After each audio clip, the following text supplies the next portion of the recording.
మంతని శాసనసభ్యులు దుద్దిల శ్రీధర్ గారి స్వగ్రామంలో ఉన్నాం మనం ఇవాళ.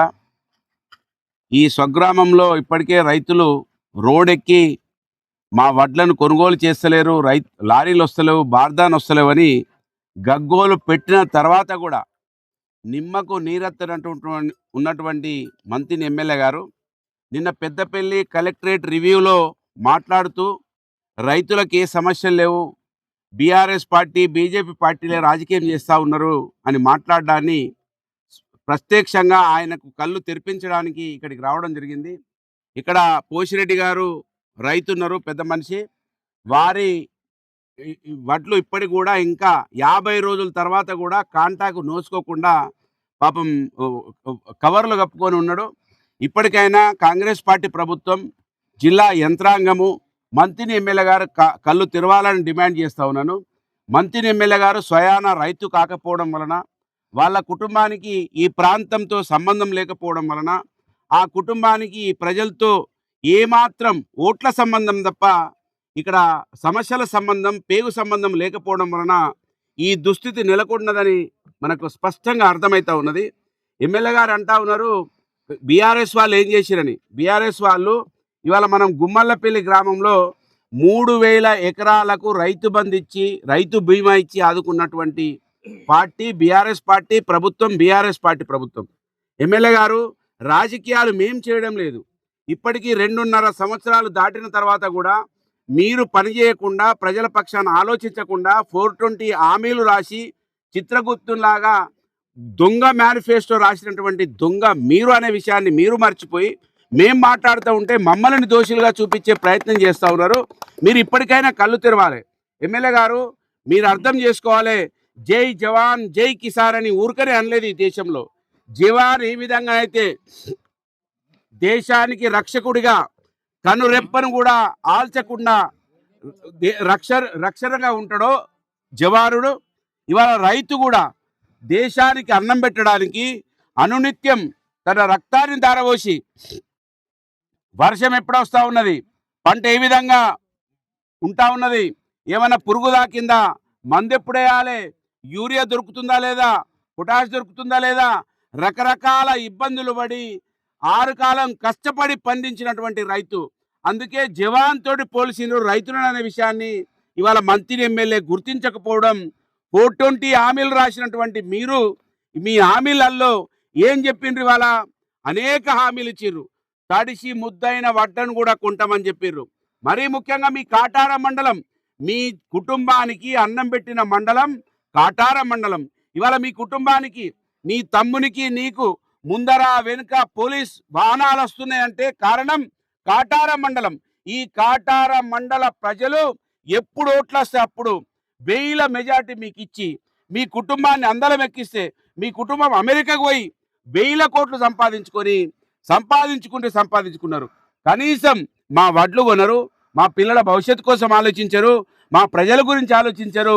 మేం మాట్లాడితే మా మీద అపవాదు మోపే ప్రయత్నం చేస్తూ ఉన్నారు. ఇగో స్పష్టంగా మీకు చూపిస్తున్నాం. మేము వాళ్ళ ఎన్నో తేదీ, వాళ్ళ 28వ తేదీ మే రోజు, 29 మే నాడు మేము ఇక్కడ నిలబడి మాట్లాడుతున్నాం. మీరే రండి. వాళ్ళ మాకు తెలుసు మీరు ధన్వాడలో ఉన్నారని, మీరే రండి గుమ్మల్లపల్లి సెంటర్కి, ధన్వాడ సెంటర్కి. ఇప్పుడు మేము కొండంపేట కాడ రైస్ మిల్లుకు వేస్తున్నాం, పత్తి మిల్లుకు. అక్కడ 4 రోజుల నుంచి లారీలు దిగకుండా వెయిటింగ్లో ఉన్నాయి. అక్కడ మేము కాంటాలు వేసే వాళ్ళని అడిగినాం, బయట ఏం చెప్తున్నారు, మీరు 4 టీములు పనిచేస్తున్నాయి అని చెప్తున్నారు. అక్కడికి వెళ్ళి మేము అడిగితే ఇవాళకి 3వ టీమే పనిచేస్తున్నది. మొన్నటి నుంచి ఒకటే టీం పనిచేసింది. ఇవాళ ప్రతిపక్షాల ఒత్తిడికి 3వ టీం పనిచేస్తున్నది. ఇంకా రైతులు ఏం చెప్తున్నారు, అక్కడనే 2.5 కిలోలు కట్ చేస్తున్నారు. కాంటా పెట్టే కాడ ఆల్రెడీ కాంటా పెట్టే కాడనే 3-4 కిలోలు కట్ అవుతున్నాయి అని చెప్తున్నారు. అంటే కొత్త రకమైనటువంటి కటింగ్లు మీరు తీసుకొచ్చిర్రు. కాంటాల కాడ కట్టే సిస్టమ్ ఎప్పుడు కూడా లేకుండే. ఎప్పుడైనా ఖరాబ్ అయితేనో, తాలుంటేనో కిలోనో 1/2 కిలోనో కట్ చేసినటువంటి పరిస్థితుల నుంచి 5-5, 6-6 కిలోల కటింగ్ కాడికి మీరు తీసుకొచ్చినారు. కనుక నేను ఎమ్మెల్యేని డిమాండ్ చేస్తున్నా, ఈ ప్రాంతంతో సంబంధం లేకపోయినా నీ కుటుంబానికి నీకు 3 ఓట్లు మాత్రమే ఉన్నాయి. నీది, మీ అమ్మది, మీ తమ్ముంది. మీ 3 ఓట్లున్న కుటుంబానికి 40 సంవత్సరాల అధికారం ఇచ్చారు ఈ ప్రాంత ప్రజలు. కళ్ళు తెరవయా? నీ తమ్ముడు జోకర్ను తింపుతా అన్నావు కదా, ఈ కళ్ళాల కాడికి నీ జోకర్ని దింపు. ఎందుకు రాడు నీ జోకరు? ఓట్లు వస్తేనే నోట్ల సంచులు పట్టుకొని వచ్చి చాలా మందిని యువకులను ఉపయోగించుకొని, విద్యార్థులను ఉపయోగించుకొని, డబ్బు సంచులు పట్టుకొని గెలిచినటువంటి నీ తమ్ముడు ఇప్పుడు కళ్ళాల కాడ ఎందుకు కనబడడు? ఆయనకు వచ్చినావు కదా ఒక పదవి, ఆ పదవి పెట్టుకొని ఈ కళ్ళాల కాడికి వచ్చి ఏ కళ్ళం కాడికి లారీ వస్తలేదు, ఏ కళ్ళం కాడికి బార్దాన వస్తలేదని ఎందుకు నీ జోకర్ తమ్ముడు తిరగడో ఇవాళ ఈ సమాజానికి జవాబు చెప్పాలి ఎమ్మెల్యే గారు. ఎమ్మెల్యే గారు ఇప్పటికైనా కళ్ళు తెరువు. నీకు ఓట్లేసారు కదా, నీ 3 ఓట్లే ఉన్నాయి నీ కుటుంబానికి.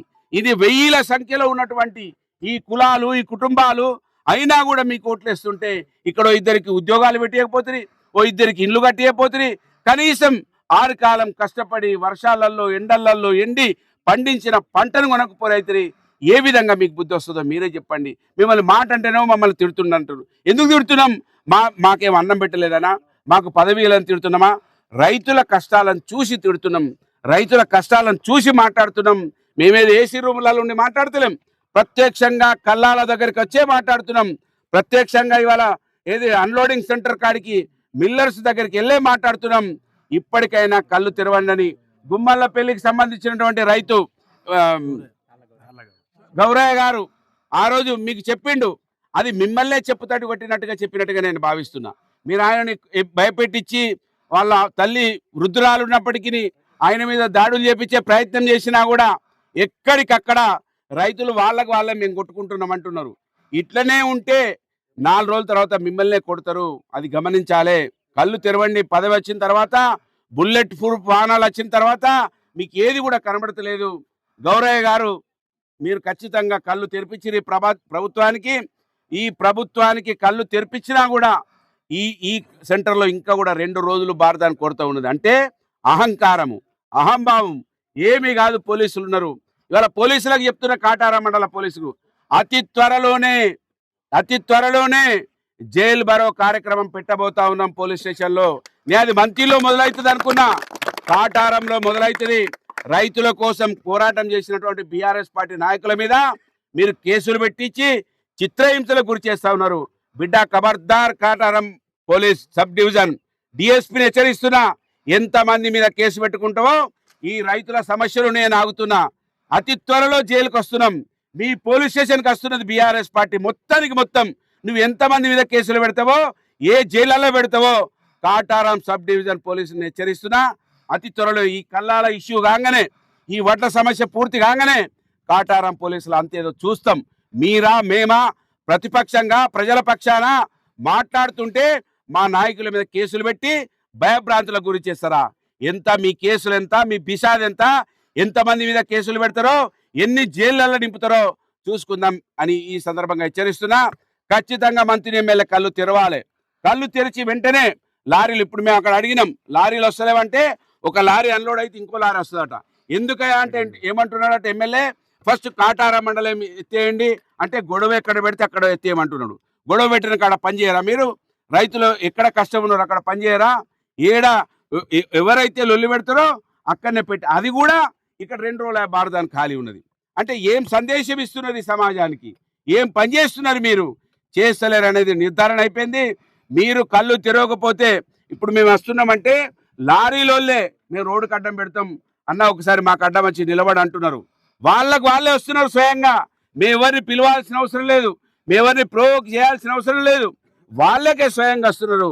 అంటే ఆకలి అట్లున్నది. రోజు పేపర్లలో టీవీలలో చూస్తుంటే ఋతుపవనాలు వస్తున్నాయి, వర్షాలు వస్తున్నాయి అని ఒక దిక్కు సమాచారం అందుతుంటే గుండెలు పగిలిపోతున్నారు. రైతులు గుండెలు పగిలిపోయి, అయ్యో మేము ఇన్ని రోజులు కష్టపడి పండించిన పంట మా చేతికి రాకుండా పోయే ప్రమాదం ఉన్నదని ఇవాళ ఆలోచిస్తున్నాం. కనుక మేము రోడ్ల మీదకి వస్తున్నాం. తస్మత్ జాగ్రత్త. ఎమ్మెల్యేను కళ్ళు తెరవాలి. కాటారం డివిజన్ సబ్ డివిజన్ పోలీసులకి వస్తున్నాం. అతి త్వరలో వస్తున్నాం. ఎంతమందిని జైళ్ళలో పెడతారో చూస్తాం. అది కూడా మీ అంత కూడా చూస్తాం. వదిలిపెట్టాం కాక వదిలిపెట్టాం. మీ పోలీసుల చిట్టా కూడా రాసి పెడుతున్నాం. ఖచ్చితంగా మంత్రి నియోజకవర్గంలో పిక్కు బుక్ రాస్తున్నాం. ఆ పింక్ బుక్ అమలు చేస్తాం మా ప్రభుత్వం రాగానే. తస్మత్ జాగ్రత్త అని హెచ్చరిస్తూ తక్షణమే ఎమ్మెల్యే స్పందించాలని డిమాండ్ చేస్తున్నా. జై తెలంగాణ. జై తెలంగాణ.